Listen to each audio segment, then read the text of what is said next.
మంచిది. దేవుని వాక్యాన్ని ధ్యానం చేద్దాం. కీర్తనల గ్రంథము 92వ కీర్తన 13వ వచనాన్ని ధ్యానం చేద్దాం.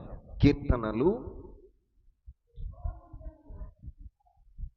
యెహోవా మందిరములో నాటబడిన వారై వారు మన దేవుని ఆవరణములలో వర్ధిల్లుదురు. చాలండి. ఇక్కడ రాయబడిన లేఖనాన్ని బట్టి మనం ధ్యానించినప్పుడు నీతిమంతుల గురించి రాయబడింది. ఎవరి గురించి? నీతిమంతుల గురించి రాయబడింది. ఈ రోజున యెహోవా మందిరములో నాటబడిన వారై వారు మన దేవుని మందిర ఆవరణములో వర్ధిల్లుదురు. ఆమేన్ చెప్పండి. ఈ రోజున దేవుని మందిరములో నాటబడిన వారు వర్ధిల్లేవారుగా ఉండాలి. ఎలా ఉండాలి? వర్ధిల్లేవారుగా ఉండాలి. మరి దేవుని మందిరములో నాటబడిన మన కుటుంబాలు వర్ధిల్లుచున్నాయా? యెహోవా మందిరములో నాటబడిన వారై వారు దేవుని ఆవరణములో వర్ధిల్లుదురు అని లేఖనం తెలియచేయబడుతుంది. ప్రియులారా, దేవుని మందిరములో నాటబడిన మన కుటుంబాలు వర్ధిల్లవలసిన కుటుంబాలు మరి వర్ధిల్లుచున్నవా? ఆయన ఆవరణములలో వర్ధిల్లవలసిన మన కుటుంబాలు వర్ధిల్లుచున్నాయా? మన జీవితాల్లో ఎలా ఉన్నాం? దేవుని మందిరములో నాటబడిన మనం వర్ధిల్లుచున్నామా? అనపబడుతున్నామా? వర్ధిల్లుచున్నామా? అనపబడుతున్నామా?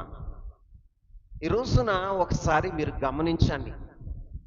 దేవుని వాక్యం చెబుతుంది, దేవుని మందిరములో నాటబడిన వారు ఆయన ఆవరణములలో వర్ధిల్లుతారు అని లేఖనం సెలవిస్తుంది. మరి దేవుని మందిరములో నాటబడిన నీ కుటుంబం, దేవుని మందిరములో నాటబడినటువంటి నీవు దినదినము వర్ధిల్లుచున్నవా? ఆధ్యాత్మిక జీవితంలో కుటుంబ పరంగా, ఆర్థికంగా అన్ని విషయాల్లో నీవు వర్ధిల్లేవాడగా ఉన్నావా? లేకపోతే దేవుని మందిరములో నాటబడి అణగారిపోతున్నావా? చాలా మంది కుటుంబాలు అణచబడిన అనుభవాలు. ఏ అనుభవాలండి? అణచబడిన అనుభవాలు, వర్ధిల్లిన అనుభవాలు కనపడట్లా. అణచబడుతున్నారు, అనపబడుతున్నారు. ఎందుకు అనపబడుతున్నారు?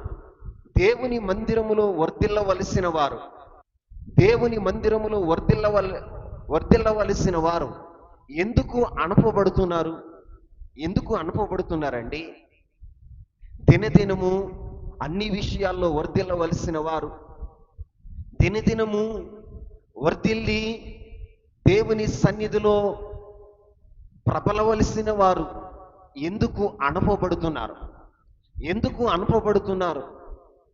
చాలా మంది మేము దేవుని మందిరంలో నాటబడ్డామండి, దేవుని మందిరానికి వెళ్తున్నామండి, మా కుటుంబం ఎన్నో సంవత్సరాలుగా మందిరంలో ఉన్నారండి, మందిరంలో పరిచర్య చేస్తున్నారండి, మందిరంలో పాటలు పాడుతున్నది మేమేనండి, మందిరంలో ప్రార్థించేది మేమేనండి, మందిరంలో మొదట ఉండేది మేమేనండి, అయినా ఎందుకో మా కుటుంబాలు వర్ధిల్లట్లేదండి, ఎందుకో మా కుటుంబాలు అనపబడుతున్నాయి అండి అని చాలా మంది వాపోతూ ఉంటారు. అసలు ఒక వ్యక్తి దేవుని మందిరంలో నాటబడిన తర్వాత వర్ధిల్లవలసిన వాడు ఎందుకు అనపబడుతున్నాడు? ఎందుకు అనపబడుతున్నాడు? కుటుంబాలు ఎందుకు అనపబడుతున్నాయి? దేవుని పిల్లల జీవితాల్లో ఎందుకు ప్రతికూలంగా జరుగుతుంది? ఎప్పుడైనా ఆలోచన చేశారా? నేను ఎందుకు అనపబడుతున్నాను? ఆధ్యాత్మికంగా అనపబడుతున్నాను, ఆర్థికంగా అనపబడుతున్నాను, కుటుంబ పరంగా అనపబడుతున్నాను, మందిరంలో కూడా నేను ఏదో ఎంతగానో ఎదగాలనుకున్నాను, కానీ అనపబడిన అనుభవం. ఏ అనుభవం? అనపబడిన అనుభవం, అణగారిపోతున్న అనుభవం. ఎందుకు అంటే ఎందుకు అనపబడుతున్నామో తెలుసా? వర్ధిల్లవలసిన వారు ఎందుకు అణపబడుతున్నారో కొన్ని విషయాలు మీకు చెప్తాను. చూడండి, దానియేలు గ్రంథము 4వ అధ్యాయము 37వ వచనాన్ని ధ్యానం చేద్దాం. దానియేలు గ్రంథం 4వ అధ్యాయం 37వ వచనం. ఎలాగూ నెబుకద్నెజరును నేను పరలోకపు రాజు యొక్క కార్యములన్నీ సత్యములను, ఆయన మార్గములు న్యాయములై ఉన్నవనియు, గర్వముతో నటించు వారిని ఆయన అణపశక్తుడనియు, ఆయనను స్తుతించుచు కొనియాడుచు గణపరచు నున్నాను. ఆమేన్. ఇక్కడ 127 దేశాలు పరిపాలిస్తున్న ఒక రాజు చెప్తున్న మాట, ఒక అన్యరాజు చెప్తున్నాడు. ఎవరండి? ఒక అన్యరాజు చెప్తున్నాడు. ఏమని చెప్తున్నాడయ్యంటే పరలోకపు రాజు యొక్క కార్యములన్నీ సత్యములు. ఎలాంటివట? ఆయన కార్యములు ఎప్పుడు కూడా సత్యములు, ఆయన మార్గములన్నీ న్యాయములునై ఉన్నాయి. ఆమేన్. దేవుని యొక్క పరలోక రాజు యొక్క పరలోకపు తండ్రి యొక్క కార్యాలన్నీ కూడా సత్యములై ఉన్నాయి. ఏమై ఉన్నాయండి? సత్యములై ఉన్నాయి. ఆయన మార్గాలు ఎప్పుడు కూడా న్యాయమైనవి. మన మార్గాలు అన్యాయపు మార్గాలు. మన మార్గాలు ఎలా ఉంటాయో తెలుసా? మనం చేసే కార్యాలు అసత్యమైనవి, కానీ పరలోకపు రాజు యొక్క కార్యములు సత్యములను, ఆయన మార్గములు న్యాయమై ఉంటాయి. ఆయన చేసే ప్రతి పనిలో సత్యం ఉంటుంది. ఆయన మన ముందు ఉంచినటువంటి మార్గములు న్యాయమైన మార్గాలు. ఏ మార్గాలండి? న్యాయమైన మార్గాలు. ఆయన అన్యాయస్తుడు కాదు. ఆయన అన్యాయస్తుడు కాదు.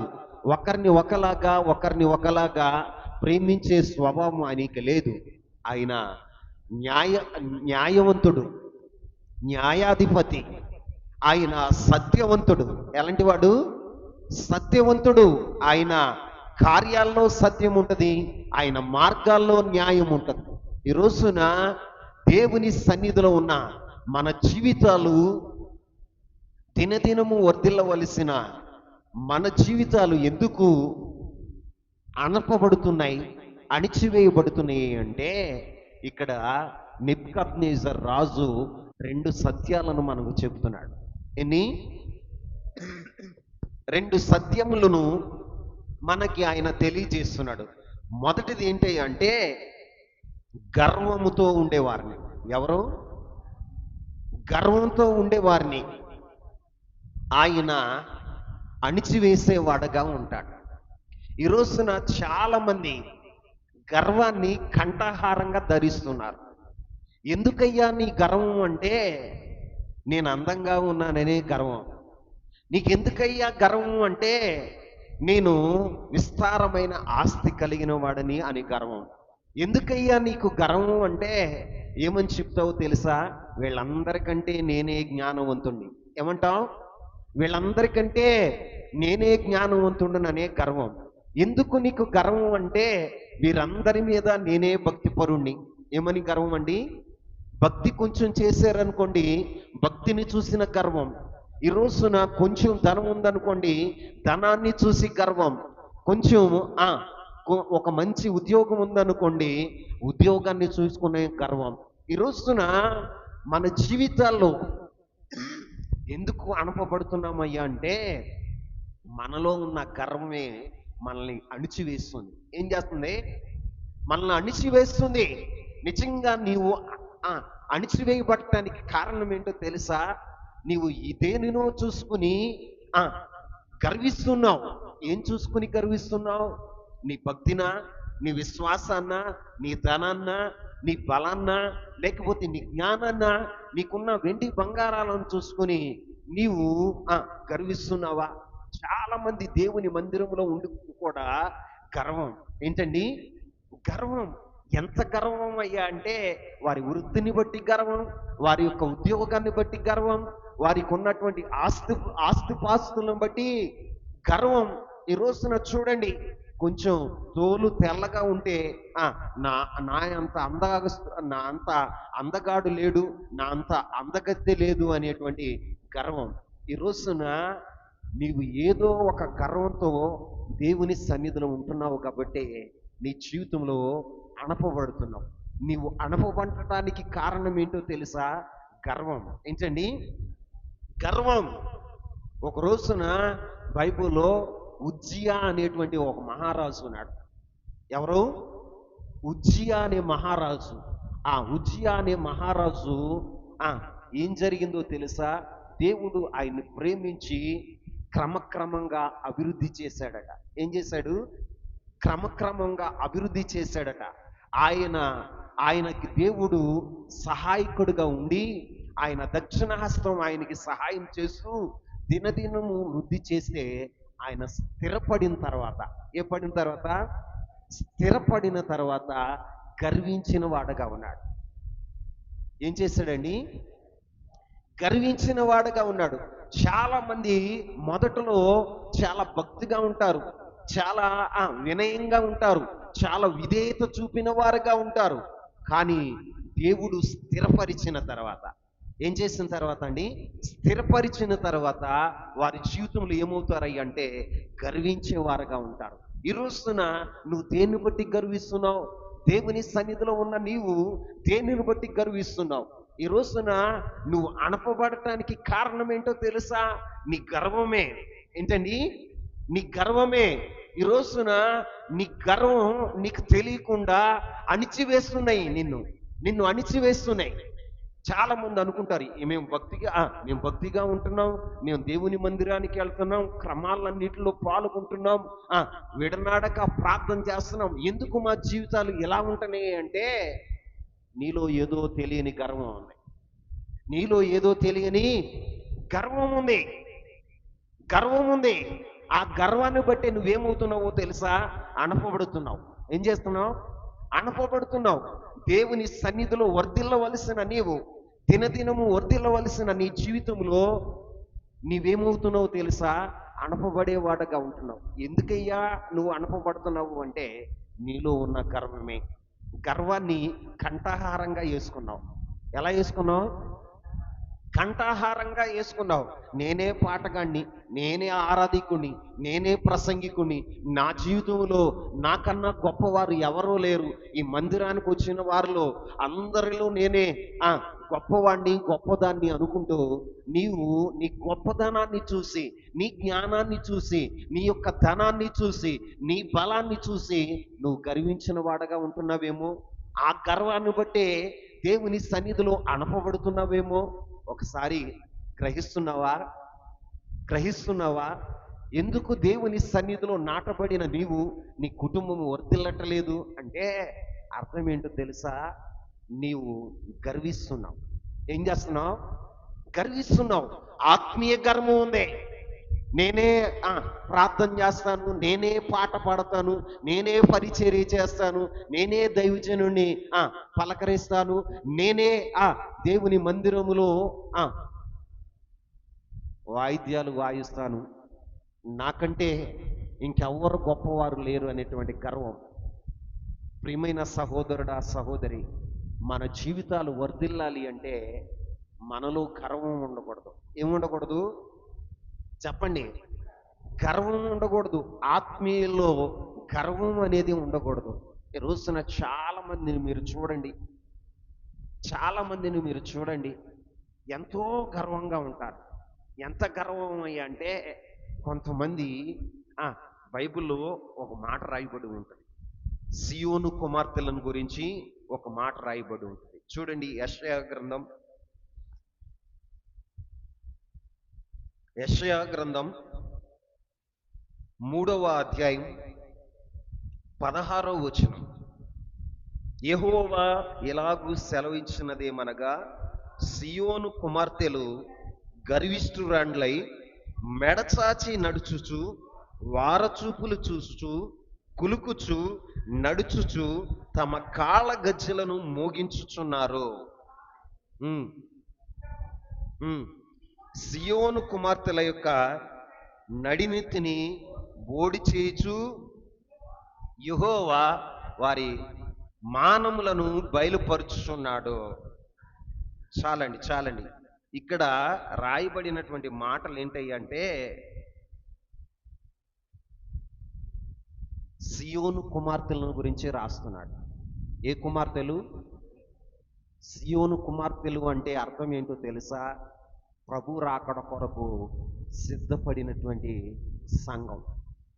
బైబిల్లో రెండు సంఘాలు ఉంటాయి. ఒకటి యెరూషలేము కుమార్తెలు, రెండు సియోను కుమార్తెలు. ఎవరు? యెరూషలేము కుమార్తెలు, రెండు సియోను కుమార్తెలు. యెరూషలేము కుమార్తెలు ఎవరయ్యా అంటే నామకార్థ క్రైస్తవులు. ఎవరండి? నామకార్థ క్రైస్తవ సంఘం. రెండవది సియోను కుమార్తెలు. వీరెవరయ్యా అంటే ప్రభు రాకడ కొరకు సిద్ధపడిన సంఘం. ఈ సియోను కుమార్తెల్లో ఏమొచ్చిందో తెలుసా? గర్వం వచ్చిందంట. ఏమొచ్చిందండి? ఎందుకంటే మా సంఘమే గొప్పది, మాదే భక్తి. ఏంటండి? మాదే భక్తి, మేము చేసేదే న్యాయం అన్నట్లుగా కొంతమంది ఆధ్యాత్మికంగా గర్వించిన వారుగా ఉంటారు. ఈ రోజున దేవుని వాక్యం చెప్తున్న మాట ఏంటో తెలుసా? గర్వించిన సియోను కుమార్తెలను దేవుడు ఏం చేస్తాడో తెలుసా? వారి నడినెత్తిని బోడు చేశాడట. ఏం చేశాడండి? బోడునెత్తోడంలాగా చేశాడట. ఈ రోజున ఏ తలను చూసి మెడచాచి నడిచిందో, ఏ తలను చూసి మెడచాచి వారచూపులను చూస్తూ నడిచిందో ఆ నడినెత్తి మీదే దేవుడు ఏం చేశాడో తెలుసా? బోడునెత్తి చేశాడట. ఏ నెత్తి చేశాడు? బోడునెత్తి చేశాడట. ఆఫ్టర్ ఆల్ నువ్వెంత? దేవుని సన్నిధికి వచ్చిన నీ జీవితంలో నువ్వు నేర్చుకోవలసిన పాఠం ఏంటయ్యా అంటే నీ భక్తిని బట్టి గర్వించకూడదు, నీ అందాన్ని బట్టి గర్వించకూడదు, నీ కలిగినటువంటి ఆస్తులను బట్టి గర్వించకూడదు, నీకున్న జ్ఞానాన్ని బట్టి నువ్వు గర్వించకూడదు. దేవుని సన్నిధిలో మనం ఎలా ఉండాలి అంటే విధేయులమై ఉండాలి. మనలను మనం తగ్గించుకునేవారుగా మనం ఉండాలి. మరి మన జీవితంలో మనం ఎలా ఉంటున్నాం? ఎందుకు అనపబడుతున్నారు? దేవుని మందిరానికి వెళ్ళేవారు, వర్తిల్లవలసిన వారు ఎందుకు అనపబడుతున్నారయ్య అంటే వారిలో ఉన్న గర్వం. ఏంటండి? వారిలో ఉన్న గర్వం. ఈరోజు నీలో ఏ గర్వం ఉందో చూసుకో. నువ్వెందుకు వర్ధిల్లట్లేదో నీ వర్ధిల్లకపోవటానికి కారణం ఏంటయ్య అంటే నీ హృదయంలో ఉన్న గర్వం. నీ హృదయంలో ఉన్న గర్వమే నిన్ను అడిచివేస్తుంది. ఇక్కడ నెబుకద్నెజర్ రాజు 127 దేశాలను పరిపాలిస్తున్న రాజు ఒకరోజు అనుకున్నాడట, ఇదిగో ఇంత పెద్ద సామ్రాజ్యాన్ని ఏర్పాటు చేయటానికి నా బలాన్ని బట్టి, నా యొక్క ధైర్యాన్ని బట్టి, నా యుద్ధ నైపుణ్యాన్ని బట్టి ఇంత పెద్ద సామ్రాజ్యాన్ని నేను ఏర్పరిచాను అంటున్నాడు. అనుకున్నాడట మనసులో. దేవుడు ఏం చేస్తాడో తెలుసా? సింహాసనాన్ని దించి అతన్ని అరణ్యానికి తోలివేసి గడ్డిని మేయించాడు. ఏం మేయించాడండి? గడ్డిని మేయించాడు. ఎందుకయ్య అంటే తన గర్వాన్ని అణచటానికి అతన్ని అరణ్యానికి పంపి గడ్డిని మేపించాడు.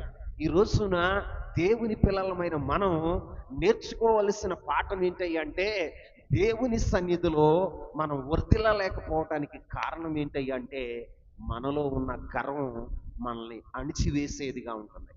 ఈ రోజున నీ భక్తిని బట్టి నువ్వు గర్విస్తున్నావో, నీ యొక్క శక్తిని బట్టి నువ్వు గర్విస్తున్నావో నాకు తెలియదు, కానీ ఏదో ఒక విషయంలో నువ్వు గర్వించేవాడుగా ఉన్నావు. ఈ రోజైనా దేవుని సన్నిధిలో నీ గర్వాన్ని నువ్వు విడిచిపెట్టుదువు గాక.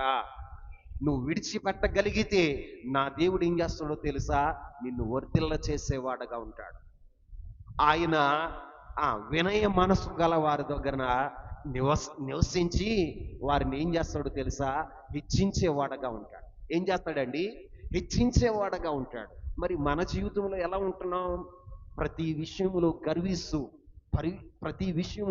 గర్విస్తూ ఆ దినదినం ఏం చేయబడుతున్నాము తెలుసా? అణపబడేవారుగా ఉంటున్నాం.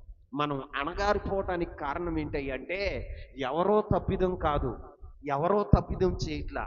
నీలో ఉన్న ఆ నీ గర్వమే నిన్నేం చేస్తుందో తెలుసా? అణిచివేస్తుంది. ఏం చేస్తుందండి? అణిచివేస్తుంది. ఈ రోజున నువ్వు గుర్తించాలి. దేవుని సన్నిధిలో కూర్చున్న నీ జీవితంలో నువ్వు గుర్తించవలసినది ఏంటి అంటే, నేను అణగారిపోవటానికి కారణం ఏంటి అంటే నా గర్వమేనని. ఏమని? నెబుకద్నెజర్ రాజు చెప్తున్నాడు. పరలోకపు రాజు ఆ పరలోకపు రాజు యొక్క కార్యములు సత్యములు. ఏమంటున్నాడండి? సత్యములు. ఆయన మార్గములు న్యాయమైనవి. ఆయన మార్గములు న్యాయమైనవి అని చెప్తున్నాడు. ఎందుకయ్యా అంటే నేను సింహాసనాన్ని దిగి ఆ గడ్డిని మేయటానికి కారణం ఏంటంటే నా గర్వమే అని ఆయన తెలుసుకున్నాడు. నా అతిశయమే అని అతడు తెలుసుకున్న తర్వాత ఆయన చెప్తున్న మాట ఏంటో తెలుసా? ఇదిగో పరలోకపు రాజు ఉన్నాడు, మనల్ని పరిపాలించిన వాడు, మనల్ని సృష్టించిన వాడు, మన యొక్క జీవితానికి ఆధారభూతుడైన వాడు. ఆయన చేసే కార్యములన్నీ కూడా సత్యమైనవి. ఏమని అన్నాడండి? సత్యమైనవి. ఆయన మార్గములు ఎప్పుడు కూడా న్యాయమైనవి. ఆయన అన్యాయస్తుడు కాదు. ఆయన మార్గాల్లో అన్యాయం ఉండదు. ఆయన చేసేదంతా కూడా న్యాయమైందని తెలుసుకుని ఆయన చెప్తున్న మాట ఏంటో తెలుసా? గర్విష్ఠులను, ఎవరినండి? గర్విష్ఠులను ఆయన అణిచేవాడుగా ఉంటాడు. రెండో మాట చెప్పనా? ఎవరిని అణుచుతాడయ్యా అంటే, ఎందుకు మనం అణగారిపోతున్నామయ్యా అంటే, అణచబడటానికి గల కారణం ఏంటి అంటే ఇక్కడ రాయబడిన మాట చూడండి. దానియేలు గ్రంథం 4వ అధ్యాయం 37వ వచనంలో రెండవ మాట రాయబడి ఉంటుంది. చూడండి. నటించిన వారిని, ఎవరినట చెప్పాలి? నటించిన వారిని ఆయన అణపశక్తుడు. ఆమేన్. ఎవరిని అణిచేస్తాడు? నటించిన వారిని. దేవుని సన్నిధిలో ఉంటూ నటనా జీవితం కలిగిన వారిని. ఏ జీవితం చెప్పండి? నటనా జీవితం. ఏ జీవితం? నటనా జీవితం. బైబిల్లో చెప్తున్న మాట ఏంటో తెలుసా? ఎవరిని దేవుడు అణుపుతాడయ్య అంటే భూమి మీద, అమ్మా సుజాత ఇటు చూడు, సెల్ ఫోన్ చూడమా. సెల్ ఫోన్లో కాదు బైబిల్ చూసేది, బైబిల్ తెచ్చుకో. అర్థమైందా? సెల్ ఫోన్లో చూడమా. నేను చెప్పేటప్పుడు నా ఎంక చూసేనంట. దేవుని సన్నిధిలో ఉన్న మనం ఎందుకు అణపబడుతున్నాం? వర్ధిల్లవలసిన వారం, దినదినము వర్ధిల్లవలసిన మన కుటుంబాలు ఎందుకు అణగారిపోతున్నాయి? మీరు ఎప్పుడైనా గమనించారా? గ్రహించారా? గ్రహించండి. బైబిల్ చెప్తుంది, నెబుకద్నెజర్ రాజు ఒక 127 దేశాలు పరిపాలిస్తున్న రాజు తెలుసుకున్న విషయం ఏంటి అంటే, దేవుడు ఎవరిని అణుచుతాడంటే గర్విష్ఠులను అణుచుతాడు. రెండో మాట ఆయన ఏం చెప్తున్నాడో తెలుసా? నటించేవారిని. ఎవరిని? నటించేవారిని ఆయన అణిచివేస్తాడట. నటించటం అంటే అర్థం ఏంటి? నటించటం అంటే అర్థం ఏంటి చెప్పాలి? లేనిది ఉన్నట్టుగా, లేనిది ఉన్నట్టుగా నటిస్తే దేవుడు ఏం చేస్తాడో తెలుసా? అణిచివేస్తాడు. ఏం చేస్తాడు? భక్తి లేకుండా భక్తి ఉన్నట్టు, విశ్వాసం లేకుండా విశ్వాసం ఉన్నట్టు, యథార్థత లేకుండా యథార్థత ఉన్నట్టు మన జీవితంలో నటించామనుకోండి, దేవుడు నటన జీవితాన్ని కలిగిన వారిని ఆయన ఇష్టపడడు. ఆయన ఇష్టపడడు. ప్రభు అయిన యేసుక్రీస్తు ప్రభు వారు శరీరధారిగా ఉన్న దినాల్లో పరిసయ్యులతో మాట్లాడుతూ, ఎవరితో? పరిసయ్యులతో మాట్లాడుతూ ఆయన చెప్పిన మాట ఏంటో తెలుసా? చూడండి. మత్తయి శుభవార్త 23వ అధ్యాయం, 23వ అధ్యాయం. మత్తయి శుభవార్త 23వ అధ్యాయం, 23వ అధ్యాయం 23వ వచనాన్ని చూడండి. అయ్యో వేషధారులైన శాస్త్రులారా, పరిసయ్యులారా, మీరు పుదీనాలోను సోపులోను జీలకర్రలోను 10వ వంతు చెల్లించి ధర్మశాస్త్రములో ప్రధానమైన విషయాలను అనగా న్యాయమును, కనికరమును, విశ్వాసమును విడిచిపెడుతున్నారు. ఏం చేస్తున్నారట? ఇక్కడ ప్రభు అయిన యేసుక్రీస్తు ప్రభువారు పరిచయులతో, శాస్త్రులతో ఆయన మాట్లాడుతున్న మాట ఏంటో తెలుసా? మీరు భక్తి చేస్తున్నారు. ఏం చేస్తున్నారు? భక్తి చేస్తున్నారు. దేవునికి ఇచ్చే వాటిలో చాలా బాగా పుదీనాలో ఇస్తున్నారు, జీలకర్రలో ఇస్తున్నారు, సోపులో ఇస్తున్నారు, 10వ వంతు చెల్లించేవారుగా ఉంటున్నారు. అంటే వీళ్ళేమంటున్నారు తెలుసా? మేము వారానికి 2 సార్లు ఉపవాసం ఉంటున్నాము, మేము దశమ భాగం, ఏ భాగం? దశమ భాగం దేవునికి ఇచ్చేస్తున్నాం అని అనుకుంటూ ఉన్నారట. వీరిని చూసి ప్రభు చెప్తున్న మాట ఏమంటున్నాడు తెలుసా? అయ్యో వేషధారులారా. ఏమంటున్నాడని? వేషధారులారా అంటే నటించేవారులారా, మీరు పుదీనాలోను, సోపులోను, జీలకర్రలోను 10వ వంతు వేస్తున్నారు, కానీ మీరు ధర్మశాస్త్రంలో ఉన్న న్యాయమైనటువంటి ధర్మశాస్త్రంలో ఉన్న ప్రధానమైన ఏవంట? ప్రధానమైన విషయాలు. ఏ విషయాలు? ప్రధానమైన విషయాలు వారు చేయట్లేదట, వారు పాటించలేదట. పుదీనాలోను, సోపులోను, జీలకర్రలో వారు దశమ భాగం ఇస్తున్నారు, వారానికి 2 రోజులు ఉపవాసం ఉంటున్నారు, కానీ వారు చేస్తున్న పని ఏంటో తెలుసా? ధర్మశాస్త్రంలో ఉన్న ప్రధానమైనటువంటి విషయాలను వారి జీవితాల్లో వారు అవలంబించట్లా. ఏంటయ్యా అంటే వారు న్యాయమును, కనికరమును, విశ్వాసాన్ని విడిచిపెట్టారట. దేన్ని విడిచిపెట్టారు? న్యాయాన్ని విడిచిపెట్టారు, కనికరాన్ని విడిచిపెట్టారు, విశ్వాసాన్ని విడిచిపెట్టారు. దేన్ని విడిచిపెట్టారండి? మరి ఈ రోజున నువ్వు కూడా దేవుని సన్నిధిలో ఉంటూ నేను భక్తిపరుణ్ణి అనుకుంటున్న నీ జీవితంలో ఏమనుకుంటున్నావు తెలుసా? నేను దేవుని సన్నిధిలో ఉన్నాను, దేవునికి దశమ భాగం ఇస్తున్నాను, యథార్థమైన భక్తి చేస్తున్నాను అంటున్నావు, కానీ నీలో ఏం లేదో తెలుసా? అక్కడ రాయబడిన మాట న్యాయం లేదు. ఏం లేదండి?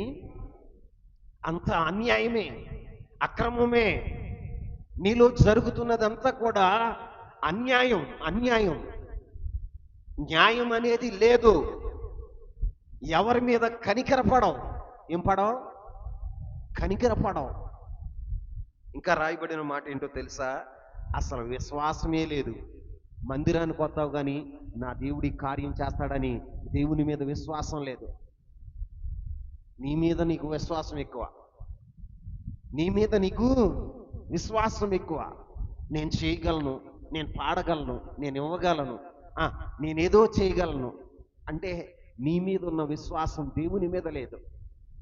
అందుకే దేవుడు అంటున్నాడు, అంతరంగాల్ని చూసిన దేవుడు, పై రూపాన్ని చూసిన దేవుడు కాదు. పై రూపాలని చూసి సంతోషించే దేవుడు కాదు ఆయన. పైన మనం చేస్తున్న కార్యాలను చూసి దేవుడు సంతోషించేవాడు కాదండి. చాలా మంది జీవితాల్లో మేము భక్తి చేస్తున్నాం, మేము ప్రతిరోజు దేవుని మందిరానికి వెళ్తున్నాం, వారానికి 2 సార్లు ఉపవాసం ఉంటున్నాం, మా జీవితాల్లో దశమ భాగాన్ని చెల్లిస్తున్నాం, యథార్థంగానే ఉంటున్నాం అనుకుంటున్నారు. కానీ వారి జీవితంలో ఏం లేదో తెలుసా? న్యాయం లేదు. ఏం లేదండి? నువ్వు దేవుని మందిరానికి వస్తున్నా నీ జీవితంలో న్యాయంగా నువ్వు ప్రవర్తించట్లా. అన్యాయపు కొలత కొలుస్తున్నావు, అన్యాయపు తీర్పులు తీరుస్తున్నావు. విధవరాండ్లకు తల్లిదండ్రులు కోల్పోయినటువంటి పిల్లలకు నీవు అన్యాయం చేస్తున్నావు. అనాథులైన పిల్లలకు అన్యాయం చేసేవాడుగా, అన్యాయం చేసేదానిగా ఉన్నావు. దేవుని సన్నిధిలోనే ఉంటున్నావు, అన్యాయము నువ్వు మానలా. కనికరం లేదు, ఇతరుల మీద కనికరం లేదు, కనికరం లేదు, ఇతరుల మీద దయ లేదు. దేవుని వాక్యం చెప్తుంది, నీవు ఇవేమీ లేకుండా దేవుని మందిరంలో భక్తిపరులాగా వేషం వేసావు అనుకోండి,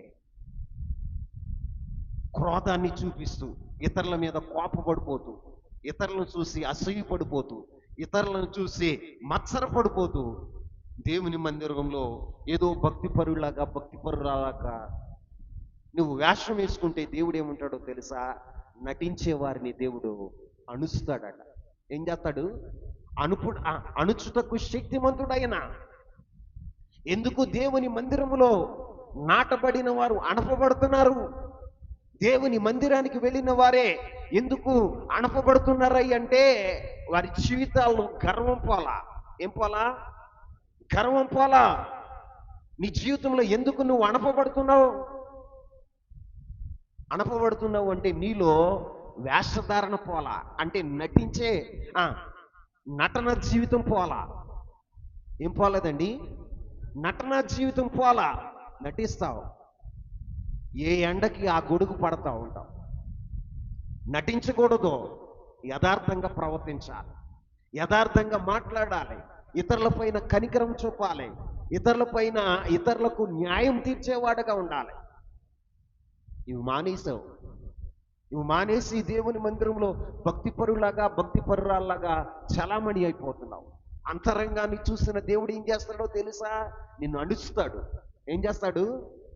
అన్యాయపు తీర్పులు తీరుస్తున్నావు కాబట్టి, ఇతరులకు అన్యాయం చేస్తున్నావు కాబట్టి, ఇతరుల పట్ల కనికరం లేనివాడుగా కఠినాత్ముడుగా ప్రవర్తిస్తున్నావు కాబట్టి, కఠినమైన హృదయం కలిగి కఠినంగా ప్రవర్తిస్తున్నావు కాబట్టి, నీ దేవుడు నీ పట్ల కూడా ఏం చేస్తున్నాడో తెలుసా? కఠినత్వాన్ని కనుపరుస్తున్నాడు, అణుస్తున్నాడు. ఏం చేస్తున్నాడండి?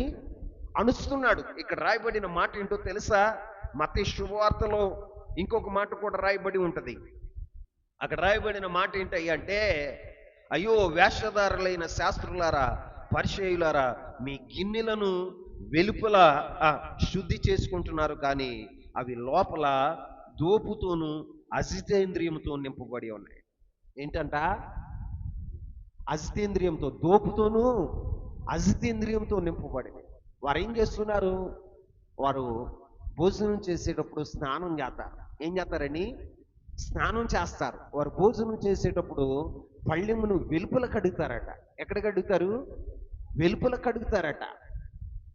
కానీ దేవుడు ఏం కోరుకుంటున్నాడు తెలుసా? లోపల కోరుకుంటున్నాడు, అంతరంగాన్ని కోరుకుంటున్నాడు. అంతరంగంలో శుద్ధీకరణ లేకుండా లోపల దోపుతోనూ అసితేంద్రియముతో నింపబడి ఉంటే నువ్వు దేవుని సన్నిధిలో ఉన్న అణపబడతావు. ఏం చేయబడతావు? చెప్పండి. అణపబడతావు. ఎందుకు నా కుటుంబం దినదినం అణగారిపోతుంది? ఎందుకు నా జీవితంలో అన్ని విషయాల్లో అణగారిపోతున్నాను అని ఎప్పుడైనా నువ్వు గ్రహించావా? దేవుని సన్నిధిలో ఉన్నానే, ఆయన సర్వశక్తిమంతుడే, ఆయన మహదైశ్వర్యంలో నా ప్రతి అవసరత తీర్చగలిగిన సంపన్నుడైన దేవుడే, శ్రీమంతుడైన దేవుని సన్నిధిలో ఉన్నానే, మరి ఎందుకు నా జీవితం ఎలా మారిపోతుంది అని నువ్వు గ్రహించావా? ఎందుకు నీ జీవితం ఇలా మారిపోతుందంటే, ఎందుకు అణపబడుతుందంటే, మొదట గర్వం. ఏంటండి? గర్వం. రెండవది ఏంటో తెలుసా? వేషధారణ. ఏంటండి? వేషధారణ. నటించటం. దేవుని సన్నిధికి వచ్చినప్పుడు మాత్రమే భక్తి, ఇంటికి వెళ్తే భక్తి లేదు. అసలు నేను క్రైస్తవుని అన్న సంగతి మర్చిపోతావు. లోకంలోనికి వెళితే నేను క్రైస్తవుని అన్న సంగతి మర్చిపోయి నీ ప్రవర్తన విచ్చలవిడిగా ఉంటది, నీ మాటలు విచ్చలవిడిగా ఉంటాయి, నీ శాస్త్రాలు విచ్చలవిడిగా నువ్వు ప్రవర్తిస్తూ ఉంటావు. ఎందుకు నువ్వు వర్ధిల్లుతావు? ఆయన అన్యాయస్తుడైన దేవుడా? ఆయన అంతరంగాన్ని చూస్తాడు. దేన్ని చూస్తాడండి? అంతరంగాన్ని చూస్తాడు. మనం ఏం చేస్తున్నామండి? దోమలను ఒడికట్టి ఒంటిల్లు మింగేలాట్టుగా ఉన్నాం. ధర్మశాస్త్రాన్ని విడిచిపెట్టేసి, ధర్మశాస్త్రంలో ఉన్న ప్రధానమైనటువంటి విషయాలను విడిచిపెట్టేసి, అంతరంగ శుద్ధీకరణ విడిచిపెట్టేసి వెలుపుల కడుకుంటున్నాం. అబ్బో భుజా, నేను బాప్తీసం తీసుకున్నాను. నేను ఎప్పుడు బాప్తీసం తీసుకున్నానో తెలుసా? నేను ఎప్పటి నుంచి ప్రార్థన చేస్తున్నానో తెలుసా? ఎప్పటి నుంచి చేస్తున్నావు? అంతరంగంలో శుద్ధీకరణ ఉందా? అంతరంగంలో శుద్ధీకరణ ఉందా? ప్రభు ఏం చూస్తాడు? అంతరంగాన్ని చూస్తాడు, లోపటి భాగాన్ని చూస్తాడు. పరిచయులు ఏం చూస్తున్నారో తెలుసా? వెలుపట మేము శుభ్రంగా ఉన్నామా లేదా, మేము భోజనం చేసేటప్పుడు స్నానం చేస్తున్నామా, మా పళ్ళాలు కడుక్కున్నామా లేదా, మా చేతులు కడుక్కున్నామా లేదా. వెలుపటికి అలంకరణ వారు కోరుకుంటున్నారు, కానీ దేవుడు ఏం కోరుకుంటున్నాడు తెలుసా? లోపల ఉన్న దాన్ని కోరుకుంటున్నాడు. అంతరంగాన్ని శుద్ధీకరణ. అంతరంగ శుద్ధీకరణ లేకుండా లోపలేముందంట? దోపుతోనూ అజితేంద్రియంతో నింపబడి ఉండాలి. దేంతో నింపబడి ఉంది? నీ హృదయం అంతా కూడా దోపుతో నింపబడి, అజితేంద్రియంతో నింపబడి, అంతరంగంలో శుద్ధీకరణ లేకుండా వెలుపట నువ్వు వేసే వేషం దేవుడికి తెలియదా? నువ్వు వేసుకునే వస్త్రాలు వెలుపటి వస్త్రాలే తెల్లగా కనపడవచ్చు, కానీ అంతరంగాన్ని ప్రభు చూస్తాడు. దేని చూస్తాడు? అంతరంగాన్ని ప్రభు చూస్తాడు. ప్రభువు చూసేది ఏంటి అంటే లోపటిని చూస్తాడు. మన కళ్ళకు కనపడేది ఏంటి అంటే పైన మాత్రమే. ఎవరైనా ప్రార్థన చేస్తుంటే ఈ చెల్లి చాలా బాగా ప్రార్థన చేస్తుంది అని నేను అనుకుంటా, కానీ ఆయన ఏమంటాడో తెలుసా? బాబు, ఏం అంతరంగం దూపుతోనూ అజితేంద్రియంతో నింపబడి ఉందని ఆయన. ఏమా అంతరంగంలో శుద్ధీకరణ లేదు నాయన. ఏం బాప్తీసం తీసుకున్నావు అనుకుంటున్నావు? ఏమంతా లోకంతో నింపబడింది, లోక సంబంధమైన ఆశలతో నింపబడిందని దేవుడు అంటాడు. ఇంకా మనం పరిశీలన చేస్తే సున్నం కొట్టిన సమాధులాగా ఉన్నవారు. ఎలాగా? సున్నం కొట్టిన సమాధుల్లో ఏముంటాయి? లోపల చచ్చిన వారి ఎముకలతోనూ కల్మషంతో నిండి ఉంటుంది. ఏముంటది? సమాధిని చూస్తే ఎట్లా ఉంటుంది? తెల్లగా ఉంటుంది. ఎలా ఉంటుంది? లోపల ఏముంటుంది? చచ్చిపోయిన వారి ఎముకలతో. ఏ ఎముకలతో?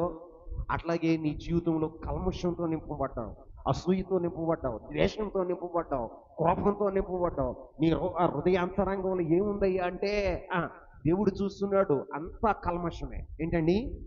కల్మషమే. ఎలా దేవుడు వర్ధిల్ల చేస్తాడు? మన జీవితంలో విడిచిపెట్టవలసినవి విడిచిపెట్టకుండా దేవుని ఎదుటి నటిస్తూ ఉంటే, దేవుని సన్నిధిలోనే నటిస్తూ ఉంటే మన కుటుంబాలు ఎలా వర్ధిల్లుతాయండి? నేను దేవుని సన్నిధిలో ప్రార్థన చేశా, ప్రభువా అసలు కుటుంబాలు ఎందుకు వర్ధిల్లట్లేదయ్యా? నీ సన్నిధిలో నాటబడిన వారు వర్ధిల్లుతారు అని నీ లేఖనం సెలవిస్తుంది కదా నాయన. ఎందుకు వీళ్ళు వర్ధిల్లట్లేదు అంటే, బాబు అసలు వర్ధిల్లకపోవటానికి కారణం ఏంటో తెలుసా? వీరి జీవితాల్లో గర్వం పోలా. ఏం పోలా? గర్వం పోలా. వీరి జీవితాల్లో వేషధారణ పోలా. ఏం పోలేదని చెప్తున్నాడు? వేషధారణ పోలేదంటున్నాడు. వేషధారణ, నీలో వేషధారణ ఉన్నంత వరకు, నటించినంత కాలం నువ్వు ఎలా ఉంటావో తెలుసా? ఎక్కడ వేసేవా గొంగడి అంటే అక్కడే ఉంటావు. ఇంకా ఏం చేస్తావో తెలుసా? ఇంకా అనుభవబడిన అనుభవం ఆధ్యాత్మికంగా నువ్వు అనుభవపడటానికి కారణం ఏంటో తెలుసా? ఐకిక విచారాలు. ఏంటండి? ఐకిక విచారాలు నీ మీద ముండ్ల కంప వలె పడుతున్నాయి. లోక సంబంధమైన ఐకిక విచారాలతో నువ్వు ఆధ్యాత్మికంగా ఎదగలేకపోతున్నావు. దేవుడు ఆశించిన రీతిగా నువ్వు ఫలించలేకపోతున్నావు. కారణం ఏంటో తెలుసా? లోక సంబంధమైన, శరీర సంబంధమైన ఐకిక విచారాలు నీ మీద పడుతున్నాయి. అందుకే నీ జీవితంలో ఏమవుతున్నావు తెలుసా? అనుభవబడిన అనుభవం. ఏ అనుభవం అండి? అనుభవబడిన అనుభవం. ఐకిక విచారాలను విడిచిపెట్టావు. అందుకనే ప్రార్థనకు రాలేవు. ఈ రోజున చాలా మంది ప్రార్థనకు రాలేకపోవటానికి కారణం ఏంటో తెలుసా? ఐకిక విచారాలు. అయ్యా ఇప్పుడు ఆటోకి వెళ్తే 8 గంటల కాడి నుంచి ఆటోకి వెళ్తే 100 రూపాయలైనా తోలుతానని ఐకిక విచారం. ధనాన్ని గురించిన విచారం, రేపు ఏం కట్టాలో, ఆ విచారాలే నిన్నేం చేస్తున్నాయో తెలుసా? అణిచివేస్తున్నాయి. నువ్వు ఆత్మీయుడిగా ఎదగలేకపోవటానికి కారణం ఏంటంటే ఐకిక విచారాలు. ఇక్కడ ప్రభు చెప్తున్నాడు, కీర్తనల గ్రంథం 106వ అధ్యాయాన్ని తీయండి. కీర్తనల గ్రంథం 106వ అధ్యాయం 42వ వచనాన్ని చూద్దాం. వారి శత్రువులు వారిని బాధ పెట్టిరి, వారు శత్రువుల చేతి క్రింద అణపబడిరి. ఏమయ్యారట? ఎవరు వారు?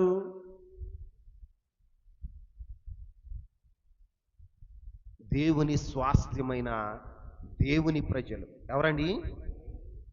దేవుని ప్రజలు. దేవుడు గొర్రెపిల్ల రక్తం చేత విమోచించిన ప్రజలు. దేవుడు ఐగుప్తులో అద్భుత ఆశ్చర్య కార్యాలు చేసి వారి అరణ్య యాత్రలో దేవుడు వారికి తోడయుండి నడిపించి పాలు తేనెలు ప్రవహించే దేశంలో వారిని స్థిరపరిచిన జనుల గురించి రాయబడిన మాట ఏంటంటే శత్రువుల చేత అణపబడుతున్నారట.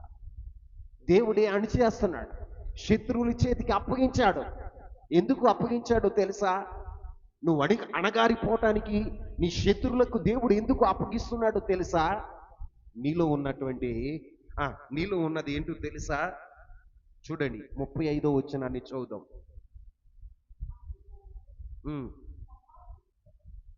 అన్యజనులతో సహవాసం చేసి వారి క్రియలను నేర్చుకున్నావు. ఏం నేర్చుకున్నావట? ఏం నేర్చుకున్నారు? అన్యజనులతో సహవాసం చేసి వారి క్రియలను నేర్చుకున్నావు. ఏం నేర్చుకుంటున్నారు? అన్ని జనులు ఎలా ప్రవర్తిస్తున్నారో అలాగ మనం ప్రవర్తిస్తాం. ఆమేన్ చెప్పండి. ఈ రోజున దేవుని పిల్లలు, దేవునికి సంబంధించినటువంటి వారు, దేవుని చిత్తాన్ని జరిగించవలసిన వారు, దేవుని క్రమాన్ని పాటించవలసిన వారు క్రమం విడిచిపెట్టారు. ఏం విడిచిపెట్టారండి? క్రమాన్ని విడిచిపెట్టారు. అన్ని జనులతో సహవాసాన్ని పెంచుకున్నారు. వారు ప్రవర్తించినట్లుగా. ఎట్లాగా చెప్పండి? వారు ప్రవర్తించినట్లుగా నీవు ప్రవర్తిస్తున్నావు. నీ ప్రవర్తన దేవుడు చూస్తాడు. నీ ప్రవర్తన దేవుడు చూస్తాడు. నీ సహవాసాన్ని దేవుడు చూస్తాడు. ఎవరితో నువ్వు సహవాసం చేస్తున్నావు, నువ్వు ఎలా ప్రవర్తిస్తున్నావు దేవుడు చూస్తాడు. దేవుని కన్నులు సర్వలోకము సంచారం చేస్తున్నాయి. ఆయన కన్నులకు మరుగైందేది లేదు. నీ ప్రవర్తనను చూసిన దేవుడు, నీ క్రియలను చూసిన దేవుడు ఏం చేస్తాడో తెలుసా? దేవుని మరిచిపోయి పై వచనంలో 34 వచనంలో ఏమంటాడో తెలుసా?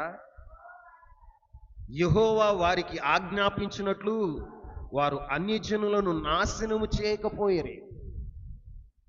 అంటే దేవుడు ఆజ్ఞాపించాడు అన్యజనులను నాశనం చేయండి. అంటే అర్థం ఏంటో తెలుసా? ఆచారాలను, అన్యుల యొక్క క్రియలను, అన్యులతో సహవాసం వద్దని ప్రభు నీతో చెప్తే నువ్వెలా ప్రవర్తిస్తావో తెలుసా? యెహోవా ఆజ్ఞలను నీవు తిరస్కరించి, యెహోవా చెప్పింది నువ్వు చేయకుండా, యెహోవా ఆజ్ఞాపించినట్లు వారిని నాశనం చేయకుండా నీలో ఏం చేస్తావో తెలుసా? సౌలుకి దేవుడు చెప్పాడు. ఏమని చెప్పాడో తెలుసా? నీవు అమాలేకీయులందరినీ సమూల నాశనం చేయాలి. ఏమన్నాడు? అమాలేకీయుల పాలెంలో దేనిని కూడా నీవు తీసుకుని రావద్దు అన్నాడు. ఏమన్నాడు? తీసుకుని రావద్దు అన్నాడు. మరి నువ్వు చేసే పనులేంటి? నువ్వు చేసే పనులేంటి? అన్ని జనులతో సహవాసం, అన్ని జనులతోనే వియ్యం పొందటం, అన్ని జనులతోనే కలగం పొలగం వేసుకొని తిరగటం, అన్ని జనుల యొక్క ప్రవర్తనను నేర్చుకుంటున్నాం. దేవుడు ఏమంటున్నాడు తెలుసా? నీ హృదయంలో అన్యుల యొక్క ప్రవర్తన ఉండకూడదు, అన్య జనులకు చోటు ఉండకూడదు. ఏమన్నాడండి? అన్ని జనులకు చోటు ఉండకూడదు. నీ ప్రవర్తన ఎలా ఉంది? సౌలులాగా నువ్వేం చేస్తున్నావు తెలుసా? బలిసినవన్నీ అట్టే పెట్టుకుంటూ ఉంచుకుంటున్నావు. బలిసిన గొర్రెలను ఎడ్లను తీసుకొచ్చి పాలెంలో కట్టేశాడట. అమాలేకీయుల రాజైన అగాగును తీసుకొచ్చి రాజ్యనగరంలో పెట్టుకున్నాడు. పెట్టుకుని ఏమని చెప్తున్నాడు తెలుసా? నేను యెహోవా ఆజ్ఞాపించిన ఆజ్ఞల ప్రకారం నేను నడుచుకున్నాను అని చెప్తున్నాడు. దైవజనుడైన సమయంలో అడుగుతున్నాడు, నాకు వినపడుతున్న రంకెలు ఎక్కడై? ఏమంటున్నాడండి? నాకు వినపడుతున్నటువంటి ఎడ్ల యొక్క రంకెలు, గొర్రెల యొక్క అరుపులు ఎక్కడే? ఎక్కడే? నీలో ఉన్నటువంటి ప్రవర్తన, నీ ప్రవర్తన, అన్ని ఆచారాలు. ఏ ఆచారాలు? అన్ని ఆచారాలు, అన్ని ఆచారాలు అన్యుల దగ్గర నేర్చుకున్నటువంటి ఆ యొక్క క్రియలను నువ్వు నీ జీవితంలో జరిగిస్తూ ఉంటే దేవుడు చూస్తూ ఉంటాడా? దేవుడు కడుపు మండిపోతుంది. ఏం మండిపోద్దండి? ఆయన వద్దన్న దాన్ని నువ్వు చేస్తే, నీ పిల్లలు నువ్వు వద్దన్న దాన్ని చేస్తే నువ్వేం చేస్తావు చెప్పండి? వాళ్ళని ప్రేమిస్తావా? వాడిని చూడగానే ఏం చేస్తావు? దండేస్తావు. దేవుడు కూడా మన జీవితాలను చూసినప్పుడు, ఏం చూసినప్పుడు? మన జీవితాలను చూసినప్పుడు ఏం చేస్తున్నాడు? ఎలా ఉన్నాయో తెలుసా? అన్యజనులతో మనం సహవాసం చేసి వారి క్రియలను నేర్చుకున్నామండి. ఏం నేర్చుకున్నాం? వారి క్రియలను నేర్చుకున్న వారిగా ఉన్నాం. అంతేకాదు, ఇక్కడ రాయబడిన మాట ఏంటో తెలుసా? 39వ వచనం, తమ క్రియల వలన వారు అపవిత్రులయ్యేరి, తమ నడవడిలో వ్యభిచరించిన వారయ్యేరి. ఏమయ్యారట? అంటే వ్యభిచారం అంటే ఒక పురుషుడు ఒక స్త్రీతో కలవటమే కాదు, లోకం స్నేహము, దేవునితో వైరమని తెలియదా? యాకోబు భక్తుడు చెప్తాడు, వ్యభిచారులారా, లోక స్నేహము దేవునితో వైరమని. ఎవరిని అంటున్నాడు? వ్యభిచారులని ఎవరిని అంటున్నాడండి? లోక స్నేహం చేసేవారిని. మనం అనుకుంటాం మేము వ్యభిచారం చేయట్లేదుగా. ఏం చేయట్లా? ఒక పురుషుడు ఒక స్త్రీ శారీరకంగా కలవట్లేదుగా అనుకుంటున్నారు. వ్యభిచారం అంటే ఒక పరాయి పురుషుడు పరాయి స్త్రీ కలవటమే వ్యభిచారం కాదు బైబిల్ ప్రకారం. లోక స్నేహం. ఏ స్నేహం? లోక స్నేహం. లోక స్నేహం. లోక స్నేహం చేసేవారిని బైబిల్లో ఉన్న భక్తులు సంబోధించిన మాట ఏంటో తెలుసా? వ్యభిచారులారా. ఏమంటున్నాడండి? క్రొత్త నిబంధన గ్రంథంలో, పాత నిబంధనలో కాదండి, క్రొత్త నిబంధనలోని భక్తుడు చెప్పిన మాట ఏంటో తెలుసా? వ్యభిచారులారా, లోక స్నేహము దేవునితో వైరమని మీరు ఎరుగరా?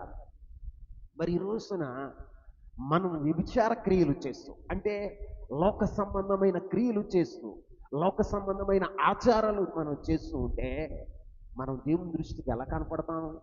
వ్యభిచారులా కనపడతాం. ఎలా కనపడతాం? వ్యభిచారులా కనపడతాం. వ్యభిచారులను దేవుడు ప్రేమిస్తాడా? చెప్పండి. కావాలని. ఇప్పుడు వ్యభిచారం ఏం చేస్తాడు? వ్యభిచారం ఏం చేస్తుంది? కావాలని తప్పు చేస్తుంది. అవునా కాదా? చెప్పండి. కావాలనేనా? మనస్ఫూర్తిగానేనా? తన ఇష్టపూర్వకంగానే పాపం చేస్తారు. ఈ రోజున నీ జీవితంలో కూడా కావాలని లోకంలో తిరుగుతున్నావు, కావాలని లోక క్రియలు నేర్చుకుంటున్నావు, కావాలని లోక సంబంధమైన ఆచారాలను నువ్వు అనుసరిస్తుంటే దేవుని దృష్టిలో నువ్వు ఎలా కనపడతావు? ఎలా కనపడతావు? చెప్పండి. ఎలా కనపడతావు? వ్యభిచారిగా కనపడతావు. అప్పుడు రాయబడిన మాట ఏంటో తెలుసా? కింద వచ్చిన 40వ వచనం, కావున యెహోవా కోపము ఆయన ప్రజల మీద రగులుకొని. ఎవరి మీద రగులుకుందంట? ఎవరి మీద రగులుకుంది? ఆయన ప్రజలు, ఆయన స్వరక్తం ఇచ్చి కడగబడిన ప్రజలు, ఆయన స్వాస్థ్యమని పేరు పెట్టినటువంటి ప్రజలు, వారి జీవితాల్లో దేవుని కోపం రగులుకుందంట. ఆయన తన స్వాస్థ్యమందు అసహ్యపడ్డాడట. ఏం చూశాడు? నేను చూసినప్పుడు అసహ్యత కలుగుతుంది. నువ్వు అనుకుంటున్నావు ప్యాషన్ అనుకుంటున్నావు. ఏమనుకుంటున్నావు? ప్యాషన్. నిన్ను చూస్తే దేవుడికి అసహ్యత పడుతుంది. దేవుని సన్నిధిలో నీ క్రియలను చూసినప్పుడు, నీ యొక్క ఆ, నీ యొక్క ప్రవర్తన చూసినప్పుడు, నీ సహవాసాన్ని చూసినప్పుడు, నీ ఆలోచనలు చూసినప్పుడు, నీ జీవితంలో ఉన్నటువంటి నీ యొక్క అంతరంగంలో ఉన్నటువంటి కల్మషాన్ని దేవుడు చూసినప్పుడు, దేవుడు ఏం చేస్తున్నాడు తెలుసా? నీ మీద అసహ్యత పడుతున్నాడు. ఏం పడుతుంది చెప్పండి? అసహ్యత. దేవుడేమో నిన్ను చూసి మెచ్చుకోడు. దేవుని చిత్తానికి విరోధంగా నడుస్తూ ఉంటే ఆయన సంతోషించే దేవుడు కాదు. ఆయన నీతి నియమాలను మనం నడవకపోతే ఆయన చూసి సంతోషించే దేవుడు కాదు. దేవుని సన్నిధిలో ఉండి అణగారిపోవటానికి కారణం ఏంటో తెలుసా? ఆయనకు అసహ్యత పుట్టించేటువంటి క్రియలు నీలో ఉన్నాయి. ఆయనకి అసహ్యత పుట్టించేటువంటి ఆచారాలు నీలో ఉన్నాయి. ఆయనకు అసహ్యత పుట్టించేటువంటి సహవాసం నీలో ఉంది. ప్రియులారా, నేను వాక్యాన్ని ధ్యానిస్తున్నప్పుడు ఎంతగానో ఏడ్చా, ఎంతగానో బాధపడ్డాను. దేవుని ప్రజలైన వారు ఎందుకు వర్తిల్లట్లేదని, ఆయన వీళ్ళ కుటుంబాలు ఎందుకు ఇట్లాగా ఇలాగా దినదినము దిగజారిపోతాను నాయనా అని దేవుని సన్నిధిలో నేను ప్రార్థించినప్పుడు ప్రభు నాకు ఇచ్చిన వర్తమానం ఇది. ప్రభు నాకు ఇచ్చిన వర్తమానం నేను ఎవరి దగ్గర నేర్చుకోవాలా, ఏ పుస్తకాన్ని చూసి ఈ యొక్క ప్రసంగాన్ని నేను చెప్పట్లా. దేవుని సన్నిధిలో నేను అడిగితే ప్రభు నాకు నేర్పించినటువంటి పాఠం ఇది. ఎన్నో దినాలుగా మీ గురించి ప్రార్థన చేశాను. ప్రభా, ఎందుకు వీరి కుటుంబాలు ఇలాగ అయిపోతున్నాయి? ఎందుకు వీరి కుటుంబాలు ఇలాగా అణగారిపోతున్నాయి అని ప్రార్థన చేస్తున్నప్పుడు ప్రభువు నాకు ఇచ్చిన వర్తమానం ఇది. ఆయన చూసినప్పుడు అసహ్యత పుట్టే క్రియలు మీలో ఉన్నాయి. మనమేమనుకుంటున్నాం? ప్యాషన్ ఏంటండి? దేవుని మందిరానికి సెల్ ఫోన్ తీసుకుని పోతాం ప్యాషనా? దాంట్లో చూడటం ఆయనకి ఇష్టమా? ఈ గ్రంథాన్ని ఎందుకు ఏర్పాటు చేశాడు చెప్పండి? మీరు రేపు నుంచి ఈ బైబిల్ మానేయండి. దేవునికి అసహ్యత పుట్టుతుంది. ఏం పుట్టుతుంది? ఆయన మనకు ఒకటి ఇచ్చాడు. ఆ ఇచ్చిన దాన్ని మనం నెరవేర్చాలి. లోకాన్ని నేర్చుకోకూడదు, లౌకికం నేర్చుకోకూడదు. నేను సెల్ ఫోన్ తీసుకొచ్చి చెప్పొచ్చుగా, దీంట్లో నేను ఫీడ్ చేసుకుంటాం, మెసేజ్లకి కూడా ఫీడ్ చేసుకుంటాం నాకు వచ్చు. ఎందుకు దీన్ని దూరంగా ఉంచుతున్నా? ఇది ఎక్కడ ఉపయోగించాలో అక్కడే ఉపయోగించాలి. దేవుని సన్నిధిలో మనం ఎలా ఉండాలో తెలుసా? ఆయనకి ఎవరికి? ప్రభు అయిన యేసుక్రీస్తు ప్రభువారికి ఇష్టంగా కనపడాలి. మన క్రియలు ఇష్టంగా ఉండాలి. రోజున మీకు చెప్తున్న పాఠం ఏంటంటే, మీరు నేర్చుకోవాల్సిన పాఠం ఏంటంటే, నేను ఎక్కడ దేవునికి అసహ్యత పుట్టించేటువంటి కార్యాలు నేను చేస్తున్నా. నిన్ను విమర్శించుకోవాలి. ఎవరో నిన్ను విమర్శించటం కాదు, నీ అంతరంగాన్ని నువ్వే తొంగు చూడాలి. ఎందుకు నా స్థితి ఎలా దిగజారిపోతుంది? ఎందుకు నా స్థితి అణపబడుతుంది? అయ్యో, వాక్యం చెప్తుంది. వాక్యం ఎప్పుడైనా తప్ప చెప్పండి? దేవుని వాక్యం తప్పు అన్నవాళ్ళు ఎవరైనా చెప్పండి? తప్ప? దేవుడు వాగ్దానం చేశాడు. ఏమన్నాడు తెలుసా? యెహోవా మందిరంలో నాటబడిన వారు ఆయన ఆవరణంలో వర్ధిల్లుతారు. ఆయన వాగ్దానం అది. ఎందుకు మరి నీ జీవితంలో నెరవేరట్లా? ఎందుకు నెరవేరట్లేదయ్యా అంటే, మన జీవితాల్లో గర్వం. ఏంటండి? గర్వం. రెండవది నటించే అనుభవం. ఏ అనుభవం? నటించే అనుభవం. మూడవది లోక స్నేహం, లోక పద్ధతులు, లోక ఆచారాలు, దేవునికి అసహ్యత పుట్టించేటువంటి కార్యాలు మనలో ఉన్నాయి. ఏమన్నాయండి? కార్యాలు మనలో ఉన్నాయి, అసహ్యత పుట్టించేవి. అట్టి కార్యాలు కలిగిన వారి మీద దేవుడు ఏం చేశాడో తెలుసా? తన కోపమును ఆయన ప్రజల మీద రగులుకొనెను. రగులు కొనంగానే ఏం చేస్తాడు తెలుసా? దేవుడు శత్రువులకు అప్పగించాడు. ఇశ్రాయేలీయుల్ని తన శత్రువులకు అప్పగించాడు. అప్పుడు ఏం చేస్తున్నారు? వారు అణిచివేస్తున్నారు. ఏం చేస్తున్నారండి? వారి ఇళ్లలో వారు ఉండకుండా, వారి పంట వారు తినకుండా, వారి కష్టార్జితం వారు అనుభవించకుండా, వారి పిల్లలు వారు కలిసి ఉండకుండా, వారి ఇష్టానుసారంగా వారు బ్రతకలేకపోయారు. ప్రాణ భయంతో, బిక్కుమంటూ చెట్టుకొకరు పుట్టకొకరుగా మారిపోయారు. కారణం ఏంటి? అసహ్యత గొలిపించేటువంటి క్రియలు వారిలో ఉన్నాయి. ఈ రోజున నీవు కూడా దేవుని సన్నిధిలో ఉన్న నీ జీవితంలో సరిచేయబడదువుగాక.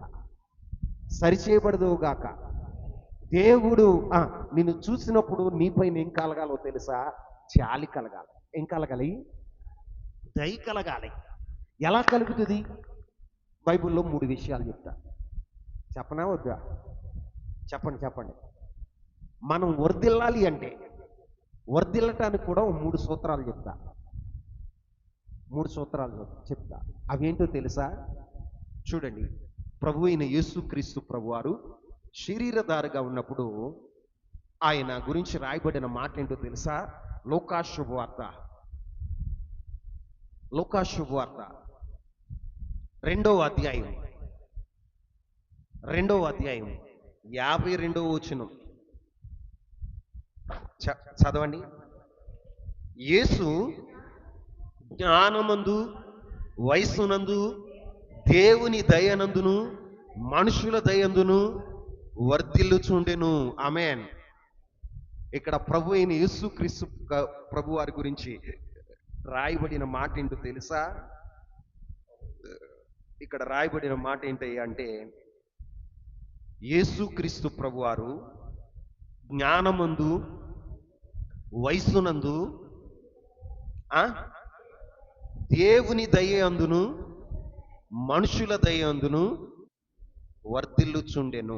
ఇదే మాట దైవజనుడైన సమూయేలు గురించి రాయబడి ఉంది. ఎవరి గురించి?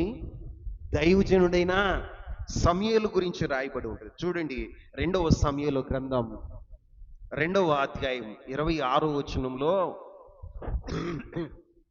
బాలుడైన సమూయేలు ఇంకను ఎదుగుచు యెహోవా దయందును, మనుషుల దయందును వర్ధిల్లుచుండెను. ఏం చేస్తా ఉన్నాడట? వర్ధిల్లాడు. వర్ధిల్లాలి అంటే, దేవుని దయ నీ మీదకి రావాలంటే, దేవుని దయ నీ మీదకి రావాలి అంటే, నీ జీవితంలో వర్ధిల్లిన వాడుగా నీవు ఉండాలి అంటే, ఇక్కడ దైవజనుడు చెప్తాడు, దేవుని దయ మన మీదకి ఎప్పుడు వస్తుందో తెలుసా? మన జీవితంలో దయగలిగిన హృదయం ఉన్నప్పుడు.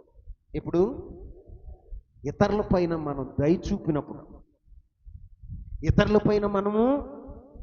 చూపినప్పుడు, దయగల వారి మీద దయను చూపే దేవుడు. ఆమేన్. ఆయన గురించి రాయబడిన మాట 1 సమూయేలు గ్రంథం, ఒకసారి చదవండి స్పీడ్గా.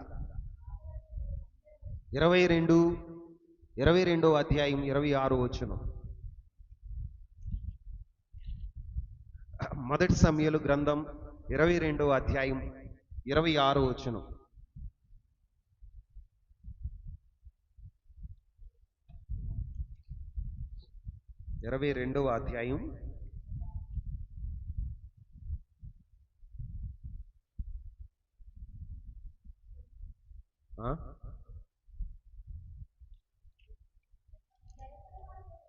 దయగల వారి ఎడల నీవు దయను చూపుదువు, యథార్థవంతుల ఎడల ఎలా ఉంటాడట? అందరు చెప్పండి.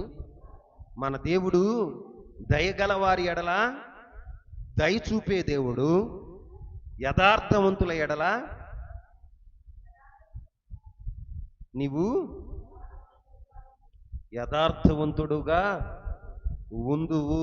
ఆమేన్ చెప్పండి. ఈ రోజున దేవుడు ఎవరిపైన దయ చూపుతాడు, ఎవరిని వర్ధిల్ల చేస్తాడు అంటే, దయగలిగిన వారిని. అందరు చెప్పండి. దయగలిగిన వారిని దేవుడు వర్ధిల్ల చేసేవాడుగా ఉంటాడు. ఆమేన్. ఈ రోజున నీ జీవితంలో కఠినత్వం కలిగి, ఏం కలిగి? కఠినత్వం. దేవుని సన్నిధిలో ఉండి కూడా కఠినత్వం నీ హృదయంలో పోకపోతే, కఠినుడుగా నువ్వు ప్రవర్తిస్తూ ఉంటే, కఠినరాలుగా నువ్వు ప్రవర్తిస్తూ ఉంటే దేవుని దయను సంపాదించుకోలేవు. దేవుని దయను నువ్వు సంపాదించుకోలేవు. ఈరోజైనా ఈ వాక్యం విన్నాకైనా నీ జీవితంలో నీవు నీవు ఇతరుల పైన దయ చూపుదువు గాక. దయ చూపించటం నువ్వు నేర్చుకోవాలి. ఏం నేర్చుకోవాలి? దయ చూపించటం నువ్వు నేర్చుకోవాలి. దేవుని వాక్యం చెప్తున్న మాట, దయగల వారి మీద ఆయన దయ చూపే దేవుడు. ఏం చూపే దేవుడు? దయ చూపే దేవుడు. ఈ రోజున మన జీవితంలో మనము వర్ధిల్లాలి అంటే మొదట మనం ఏం చేయాలి అంటే దయ చూపాలి. అందుకే పౌలు అపోస్తలుడు చెప్తాడు, ఎఫెసీయులకు రాసిన పత్రికలో 4వ అధ్యాయం చూడండి. పౌలు అపోస్తలుడు చెప్తున్న మాట ఏంటంటే 4వ అధ్యాయం 32వ వచనాన్ని చూడండి. ఒకని ఎడల ఒకడు దయగలిగి కరుణాహృదయులై క్రీస్తునందు దేవుడు మిమ్మల్ని క్షమించిన ప్రకారము మీరును ఒకరినొకరు క్షమించండి. దయగలిగి ఉండటం అంటే అర్థం ఏంటో తెలుసా? ప్రభు మనల్ని క్షమించినట్లుగా మనం కూడా కరుణా హృదయులై, ఏ హృదయం? కరుణా హృదయం కలిగి ఒకరినొకరు క్షమించేవారుగా మనం ముందుము గాక. చాలా మంది జీవితాల్లో పక్క పక్కనే కూర్చుంటారు. ఎక్కడ? పక్క పక్కనే కూర్చుంటారు, మాట్లాడుకోరు. పక్క పక్కనే ఉంటారు, ఇళ్ళ పక్కనే, వారితో మాట్లాడరు. అంటే క్షమాపణ లేదు, ఏం లేదండి. వారు చేసినటువంటి తప్పిదాన్ని క్షమించేటువంటి గుణం లేదు. ఈ రోజున నీ భార్య అయినా, నీ భర్త అయినా, నీ పిల్లలైనా, ఇరుగు పొరుగు వారైనా, అత్తమామలైనా, కోడలైనా, నీ జీవితంలో ఏం చేయాలో తెలుసా? నువ్వు క్షమించే హృదయం నువ్వు కలిగి ఉండాలి. నువ్వు ఎప్పుడైతే క్షమిస్తావో, కరుణా హృదయం కలిగి ఎప్పుడైతే నువ్వు కరుణా హృదయం కలిగి ఉంటావో, అప్పుడు నీలో ఏముంటుందో తెలుసా? దయ ఉంటుంది. ఏముంటుంది? దయగల వారిపైన దేవుడు ఏం చూపుతాడు తెలుసా? దయను చూపుతాడు. ఏం చేస్తాడు? దయను చూపుతాడు. దయను చూపుతాడు. అక్కడ సమూయేలు గురించి రాయబడిన మాట ఏంటో తెలుసా? దేవుని దయందును మనుషుల దయందును వర్ధిల్లుచుండాను. ఏమయ్యాడట? దేవుని దయందును మనుషుల దయందును వర్ధిల్లిన వాడుగా. నీవు దేవుని దయ, మనుషుల దయను సంపాదించుకోవాలంటే నీలో ఏముండాలో తెలుసా? మొదట దయాహృదయం ఉండాలి, కరుణా హృదయం ఉండాలి, ఇతరుల్ని క్షమించే గుణం ఉండాలి, క్షమించే గుణం ఉండాలి. అప్పుడే నువ్వేమవుతావు తెలుసా? వర్ధిల్లిన వాడుగా ఉంటావు. ఏమవుతావు? వర్ధిల్లిన వాడుగా ఉంటావు. నీ మీద కుట్ర చేశారు, నిన్ను చంపాలని ప్రయత్నం చేశారు, నీ పతనాన్ని కోరుకున్నారు, కానీ వారిని నువ్వేం చేయాలో తెలుసా? క్షమించాలి. యోసేపు గురించి రాయబడిన మాట ఏంటో తెలుసా? యోసేపు ఐగుప్తునందుండి వర్ధిల్లేను. ఏం చేశాడట? అతడు చేయనదంతయు సఫలమగును అని బైబిల్లో రాయబడి ఉంది. ఎందుకని అంటే అతని అన్నాదమ్ములను ఆయన ఏం చేశాడో తెలుసా? క్షమించిన వాడుగా ఉన్నాడు. ఏం చేశాడు? నీ హృదయంలో కూడా కరుణా హృదయం నువ్వు కలిగి ఉన్నప్పుడు దేవుడు నిన్నేం చేస్తాడో తెలుసా? నీ పైన దయ చూపుతాడు. ఏం చేస్తాడు? నీవు ఇతరుల పట్ల కఠినాన్ని ప్రవర్తించావు అనుకో, క్షమించిన పాపాలు కూడా తీసుకొచ్చి మళ్ళీ నీ మీద మోపుతాడు. ఆయన మోపుతాడు. అందుకని మనం ఎలా ఉండాలంటే కరుణా హృదయులై ఇతరుల పట్ల దయ చూపేవారుగా ఉండాలి. ఆమేన్. ఆ దయను మనం కలిగి ఉన్నప్పుడు మనం దేవుని దయను సంపాదించుకోగలుగుతాం. ఆమేన్. మనుషుల దయను కూడా మనం సంపాదించుకునే వారుగా ఉంటాం. అప్పుడు దేవుని దయందును మనుషుల దయందును వర్ధిల్లిన వారుగా. ఒక ఆత్మీయుడు వర్ధిల్లటం అంటే ఏంటో తెలుసా? మనుషుల దయందును దేవుని దయందును వర్ధిల్లిన వాడుగా ఉండాలి. ఆమేన్. రెండవది, ఆత్మీయుడు వర్ధిల్లవలసింది ఎక్కడో తెలుసా? చూడండి, అపోస్తలుడైన పౌలు తెస్సలోనీయులకు రాసిన 3వ పత్రిక, క్షమించండి, 3వ అధ్యాయం మొదటి దశలోని రాసిన పత్రిక 3వ అధ్యాయం 13వ వచనం.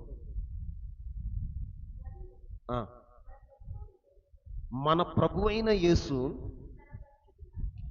తన పరిశుద్ధులందరితో వచ్చినప్పుడు మన తండ్రి అయిన దేవుని ఎదుట మీ హృదయములను పరిశుద్ధత విషయమై అనింద్యమైనవిగా ఆయన స్థిరపరచుటకై మేము మీ ఎడల ఎలాగూ ప్రేమలో అభివృద్ధి పొందుచున్నామో అలాగే మీరును ఒకని ఎడల ఒకడు మనుషులందరి ఎడలను ప్రేమలో అభివృద్ధి పొంది వర్ధిల్లునట్లుగా ప్రభువు దయచేయునుగాక. ఇప్పుడు మనం వర్ధిల్లవలసిన రెండో విషయం ఏంటో తెలుసా? ప్రేమలో. ఎక్కడ? ప్రేమ యందు అభివృద్ధి పొంది వర్ధిల్లాలి. మనం వర్ధిల్లాలి అంటే ఒకటి దయ కలిగి వర్ధిల్లాలి, రెండు ప్రేమలో అభివృద్ధి పొంది వర్ధిల్లాలి. ఆత్మీయమైన మన జీవితాల్లో మన ఆరాధించే మనము సేవిస్తున్న ప్రభు ప్రేమాస్వరూపుడై ఉన్నాడు. ఏమై ఉన్నాడండి? ప్రేమాస్వరూపుడై ఉన్నాడు. అందుకే పౌలు అపోస్తలుడు చెప్తున్నాడు, మేము ఇతరుల ఎడల ప్రేమించుట యందు ఎలా అభివృద్ధి చెందామో అలాగనే మీరు అభివృద్ధి చెంది వర్ధిల్లండి. ఏమంటున్నాడండి? వర్ధిల్లాలి. నీవు వర్ధిల్లాలి అంటే నీ జీవితంలో ఇతరుల పట్ల ప్రేమను చూపేవాడుగా ఉండాలి. ఏం చూపాలి? మరి నువ్వు చూపుతున్నావా? ఇతరులను చూస్తే నీకు అసహ్యత పుడుతుందగా, ఇతరులను చూసినప్పుడు తృణీకరిస్తావుగా, ఇతరులను చూసినప్పుడు నువ్వేం చేస్తావు, వాడెంత ఈడెంత అని తక్కువ చేసి మాట్లాడు. దేవుని వాక్యం చెప్తున్న మాట, నీవు ప్రేమించేవాడుగా ఉండాలి. ఎలా ఉండాలి? ప్రేమించేవాడుగా ఉండాలి. ప్రేమ ఏం చేస్తుంది? ప్రేమ ఏం చేస్తుంది? ఏం చేస్తుందండి? ప్రేమ ఏం చేస్తుంది? మన ప్రభు అయిన యేసుక్రీస్తు ప్రభు వారు మనల్ని ఎంతగా ప్రేమించాడు. ఎప్పుడు ప్రేమించాడో తెలుసా? మనము పాపులమై ఉండగా, మనము పాపముల చేత అపరాధముల చేత చచ్చిన వారమై ఉండగా ఆయన మనల్ని ప్రేమించాడు. మన పాపాన్ని చూస్తే, మన అపరాధాలని చూస్తే ఎవరైనా మనల్ని ప్రేమిస్తారా? చెప్పాలి, ప్రేమిస్తారా? కానీ ప్రభు ప్రేమించాడు. పాపాత్మురాలైన స్త్రీని చూసి కూడా ఆయన ఏమన్నాడు తెలుసా? అమ్మా, ఏమన్నాడు? అమ్మా అని సంబోధించాడు. మరి నీ జీవితంలో నీ జీవితంలో అట్లా పిలుతావా? అమ్మా అని పిలవగలుగుతావా? బాబు అని నువ్వు పిలవగలుగుతావా? ఎవరైనా మనం తప్పిదం చేసి మనం వాళ్ళని చూసి అసహ్యించుకుంటాం. మనం అసహ్యించుకోవాల్సింది పాపాన్ని చూసి అసహ్యించుకోవాలి, మనుషులను చూసి ప్రేమించాలి. ఆమేన్ చెప్పండి. ఏం చేయాలి? నిజంగా నీలో ఉన్న పాపం, నాలో ఉన్న పాపం ప్రభు చూసి అసహ్యించుకుంటే మనం ఆయన సన్నిధిలో ఉండటానికి యోగ్యులమా? ఆయన రక్తం చేత కడగబడటానికి యోగ్యులమా? చెప్పండి. ఆయన ప్రేమను పొందుకోవటానికి యోగ్యులమా? ఆయన అలా తలంచలా. మనం పాపులమై ఉండగానే, మనము పాపముల చేత అపరాధముల చేత చచ్చిన వారమై ఉండగానే ఆయన మనల్ని ఏం చేశాడో తెలుసా? ప్రేమించి మన కొరకు తన ప్రాణాన్ని పెట్టాడు. ఆమేన్. మన కొరకు ప్రాణాన్ని పెట్టాడండి. మరి నీ జీవితంలో ఆ తాగుబోతుడి కోసం నేనేం చేయాలయ్యా? ఆ వ్యభిచారి కోసం నేనేం చేయాలయ్యా? మనం ఏమంటామో తెలుసా? ఆడు అలా తిరుగుతాడయ్యా, ఆడి కోసం నేను హెల్ప్ చేసేది ఏంటి అంటాం. అంటామా లేదా? మానవ నైజం. కానీ వాడిని ప్రేమించాలి మనం. ఆమేన్. నీ ప్రేమను వృద్ధి చేయాలి. నీ ప్రేమ యందు నువ్వు ఎప్పుడైతే వృద్ధి చేయబడతావో అప్పుడు వర్ధిల్లుతావు. ఆమేన్ చెప్పండి. అప్పుడు వర్ధిల్లుతావు. అప్పుడు వరకు నువ్వు వర్ధిల్లావు. ఆత్మీయుడు నేర్చుకోవాల్సిన పాఠం ఏంటంటే, మన జీవితంలో గర్వం లేకుండా, వేషధారణ లేకుండా, లోక సంబంధమైన సహవాసం, లోక సంబంధమైన దేవుడు అసహ్యత గొలిపించే క్రియలు లేకుండా చూసుకుని మనం దయ కలిగిన వారుగా ఉండాలి. ఆమేన్. అప్పుడు ఆ దయే మనల్ని వర్ధిల్ల చేస్తుంది. రెండు, ప్రేమను అభివృద్ధి పరచాలి. దీన్ని అభివృద్ధి పరచాలి? ఆస్తిని కాదు, ఆస్తిని కాదు. నువ్వు అభివృద్ధి పరచవలసింది నీ జీవితంలో ఏంటో తెలుసా? ప్రేమని. ఏంటండి? ప్రేమని. నువ్వు ఇతరులని ఎంతగా ప్రేమిస్తావో అంతగా వర్ధిల్లుతావు. ఆమేన్.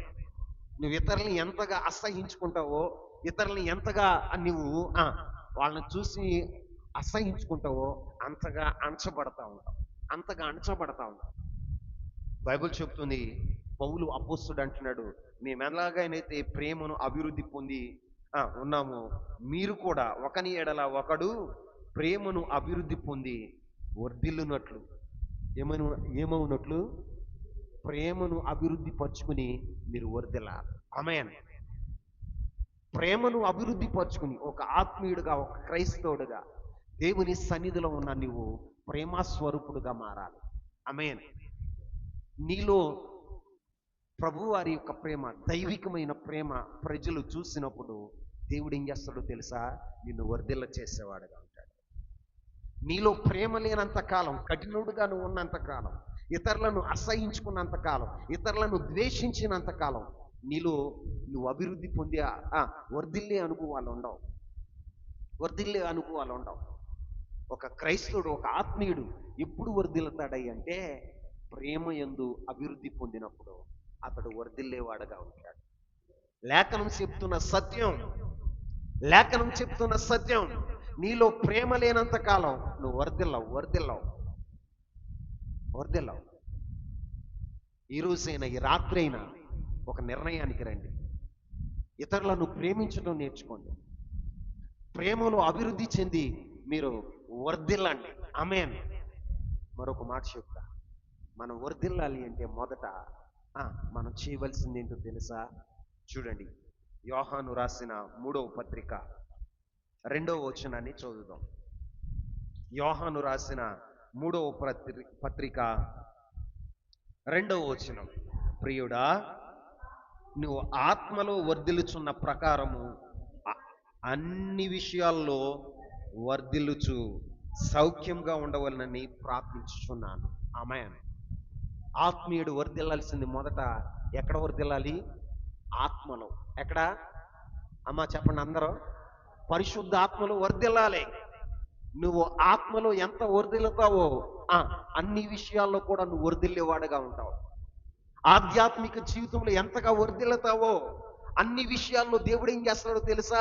నిన్ను వర్ధిల్ల చేసేవాడుగా ఉంటాడు. నువ్వు ఆత్మలో వర్ధిల్లకుండా అన్ని విషయాల్లో వర్ధిల్లాలని ప్రయత్నం చేస్తే అది సాధ్యం కాదు. ఈ రోజైనా ఇప్పుడైనా మొదట నువ్వు ఆత్మలో వర్ధిల్లటానికి, దీంట్లో ఆత్మలో వర్ధిల్లటానికి ప్రయత్నం చేయి. అన్ని విషయాల్లో నా దేవుడు నిన్ను ఏం చేస్తాడో తెలుసా? వర్ధిల్ల చేసేవాడుగా ఉంటాడు.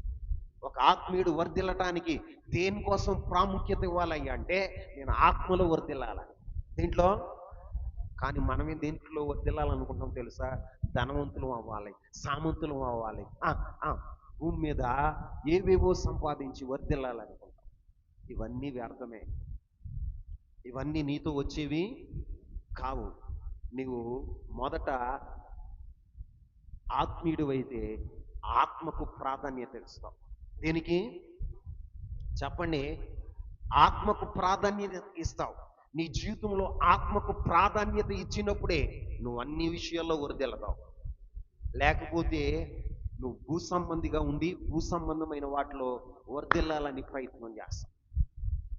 ఈ రోజున దేవుని పిల్లలుగా ఆయన మందిరంలో నాటబడిన మీరు వర్ధిల్లాలి అంటే మీ జీవితాల్లో గర్వం లేకుండా, నటించే అనుభవం లేకుండా, దేవునికి అసహ్యత పుట్టించే క్రియలు, అన్య సహవాసం చేయకుండా మీ జీవితాల్లో కాపాడుకుంటూ మీ జీవితాల్లో దయను సంపాదించుకోవాలి. నేనండి దయగలిగిన హృదయం కలిగి ఉంటే నువ్వు వర్ధిల్లుతావు. నీవు ప్రేమను అభివృద్ధి చేస్తే నువ్వు వర్ధిల్లుతావు. ఆత్మలో నువ్వు వర్ధిల్లితే అన్ని విషయాల్లో నీవు వర్ధిల్లేవాడుగా ఉంటావు. అట్టి కృప పరిశుద్ధాత్మ దేవుడు మీ అందరికీ దయచేయును గాక. మోకరిస్తారా? చిన్న ప్రార్థన చేసుకుందాం. అందరూ చేతులు ఎత్తండి. ఎవ్వరు కూర్చొని ఉండదు. దేవా, ఈ రాత్రి